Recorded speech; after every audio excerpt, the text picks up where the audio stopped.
What's going on, everyone? So, when it comes to Luka Doncic, right, I hope the Lakers learn from some of their mistakes.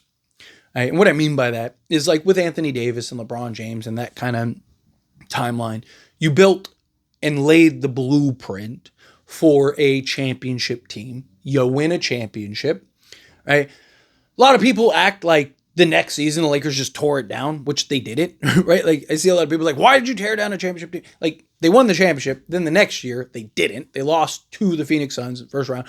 But I honestly believe the Lakers would have went back to back if it wasn't for health, right? LeBron James, that was, if I'm not mistaken, the Solomon Hill year, right? And then Anthony Davis goes down, and we were up 2-1 against Phoenix, looking like we might go up 3-1.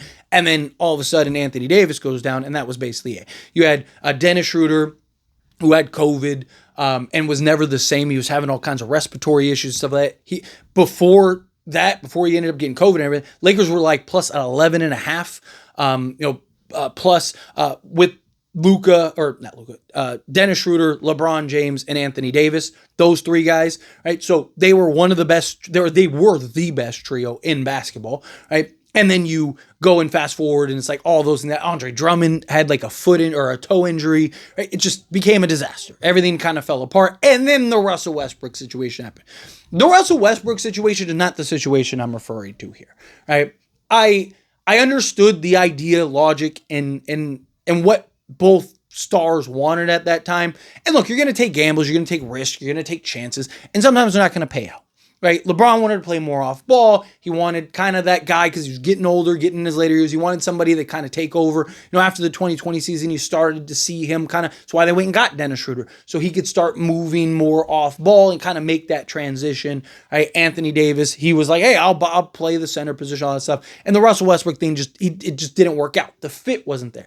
The idea made sense. The fit was just not good. Like Russell Westbrook was the wrong fit. And that was the problem. That's why everyone was like, I don't know if this works, right? Because, Russell Westbrook isn't a good shooter. He's not a good off-ball player. Like there's things that you could see. Like the idea, the vision, okay, made sense, but it's the wrong player. You got the wrong player to kind of execute that vision. Right, where if you would have gotten, a Donovan Mitchell or a Kyrie Irving or something like that, where, yeah, they can be the primary playmakers, they can be the primary ball handlers. LeBron can still play off ball, but they can shoot and they can play off ball and they can score the basketball and they can do all those things, right? Like that would have just been a much better fit and natural thing. But what I'm referring to when I'm talking about learning from the mistakes is, when you had the team that looked like, hey, we might be able to get back there, I'm okay with patience, right? I talked about I want patience. I'm big on patience. Let things pass. And to Rob's credit, the patience has been paying off.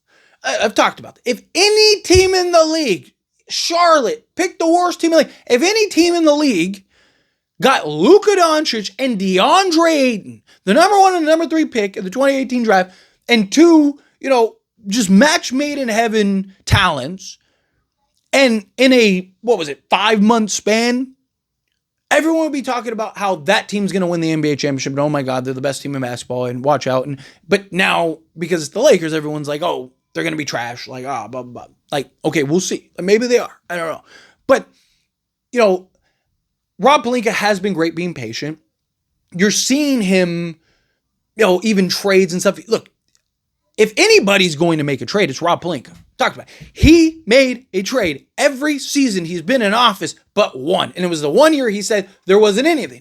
But to his credit, earlier in his tenure, right, he was too happy, right? He would make trades and lose those trades pretty significantly more often, or he was too quick to pull the trigger on certain trades. And he's done a much better job over the years of being patient. But like I've said, there's a fine line between patience and being too overly passive.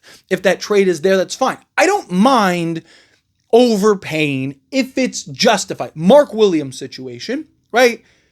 That was an overpay. That was a clear overpay. Everybody knew it was an overpay. But you had to.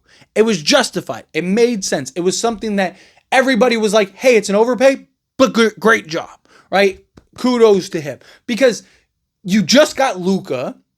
You don't have a clear-cut starting center, and now you just got a guy that can solve all of those problems for you. You might end up winning the NBA championship with him. And, and he's a guy that you could have for the next 8 years, basically Luka's entire tenure. You can have Mark Williams alongside him for that tenure. And so now you solved your center and point guard position for, the next 8 years, right? So it was justified. It made sense, right? Luckily, in hindsight, like it worked out, right? Because we ended up getting DeAndre Ayton, who actually is better and I think has all the same positives and some more that Mark Williams just doesn't have, right? But you see that, hey, it's okay to overpay. There were clear needs on several occasions, year in and year out, that the Lakers desperately needed, right? And look, you can justify and argue some things. Like, so the season Lakers made the trade after of Russell Westbrook, not for Russell Westbrook, of Russell Westbrook, and we made the conference finals, right? The plan was, and that was actually the 1 year that nothing happened, and to Rob Pelinka's credit, like nobody else really made trades, but it was like the plan and the vision was always to like, hey, let's run it back and see what they can do with the full season. They just got to the conference finals on the fly. What can they do on the full season? But you saw some of the glaring holes and flaws and issues. And then as you progressed, right, you continued the following year seeing some of those holes, flaws, and issues. Now, it's very possible that there really wasn't anything. Right? I don't know. We don't know. Right? We're not on the phone. We're not in the, in the office listening in on anything. We don't know. We're just going off of what was said and the situation, right? Like nothing happened. Like guys didn't get traded. Like, everyone that got traded ended up getting traded in the offseason. But at times it feels like the Lakers are trying to make that like, boom, that swing. And sometimes the best answer is the simple answer, right? Like, Anthony Davis wanted a center for years. Now, part of that is LeBron James at the stage of his career playing the four, right? That's why I defended the Lakers not rushing to go get a center and doing that stuff for Anthony, because it's like, you're not going to start that guy. But the Lakers still should have at some point upgraded that position, because it was a clear issue. It was a clear need. Right? It was something like, I understand going and getting a guy like a Jackson Hayes or something like that to like, take that flyer guy to come in and be that development guy. But at the time that we got him originally, like he was a development guy. We knew he was a development guy. We knew we knew that he wasn't a guy that you would want to necessarily start on any given night or anything like that. He's gotten and improved and gotten better to his credit. But, like it would have been nice to go get that clear cut guy. Get that, a Daniel Gafford, right? Like for years we were like, man, Lakers should go get Gafford, go get Gafford, go get Gafford, go get Gafford, right? Or some of these other centers, like more established, more veteran, more guys that have the track record under their belt, right? Like you should have went and got that.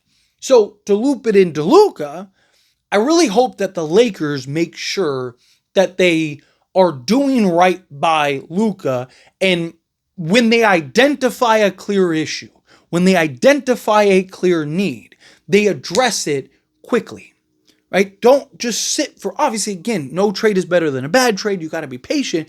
But a lot of the GM's job is to manufacture and create things, right? Like you only have the options that are out there. You only have the thing, but you need to find, like leave no stone unturned. And sometimes if you have to overpay and justify it, again, do it, right? Like say Daniel Gafford, if you were to slightly overpay for him, again, it's justified. It would have made sense at that time. If you had Daniel Gafford in that 2023 season, you might have made it, but to go get a Mo Bamba, Lakers kept trying to cheapen out, right? They kept trying to find that development guy of like, ooh, this guy, if it works, beautiful.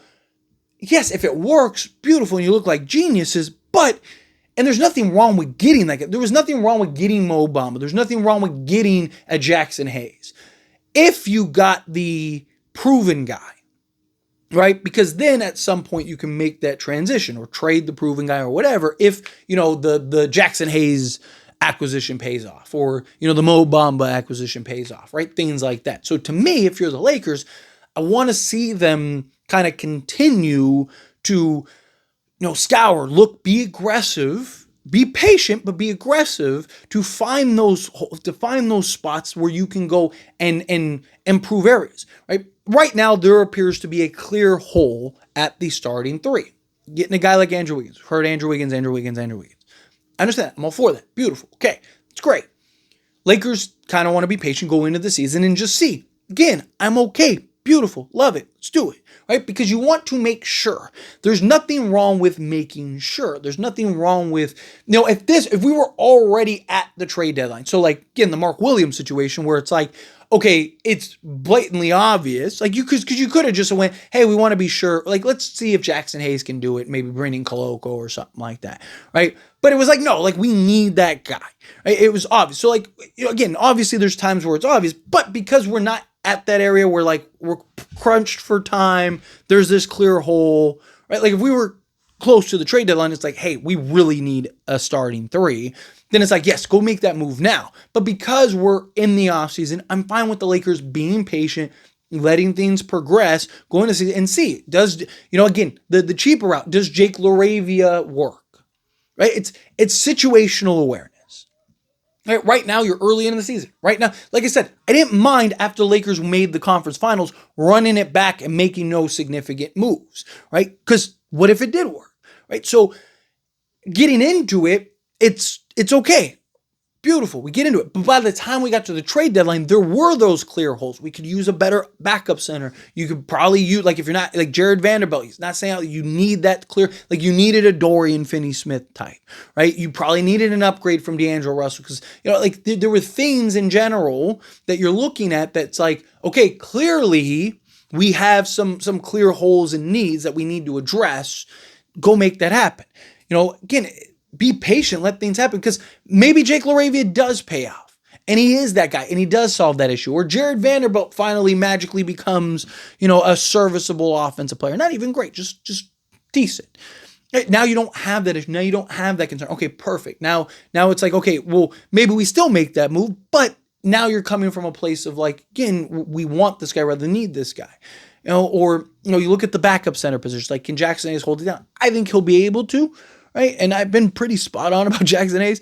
I think he'll be able to, but maybe that does develop. And it's like, we clearly need an upgrade at the backup center position. So then you go make that move. Like let the issues rise to the top and then react accordingly. But if something is there or there is a clear need that needs to be addressed, we can't just throw our hands up like at times we did with LeBron James and Anthony Davis and go like, hey, let's just get through the season. We'll figure it out next season.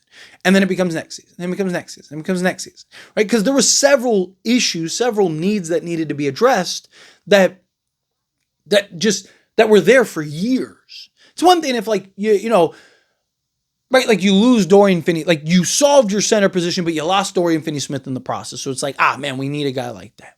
Right? Like it's one thing when one problem gets solved and then just inherently you end up developing another problem.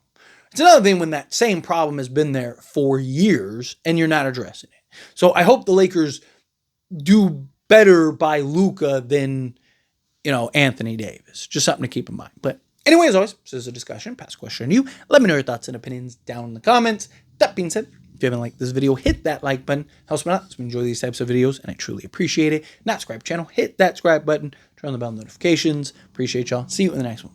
Thank you.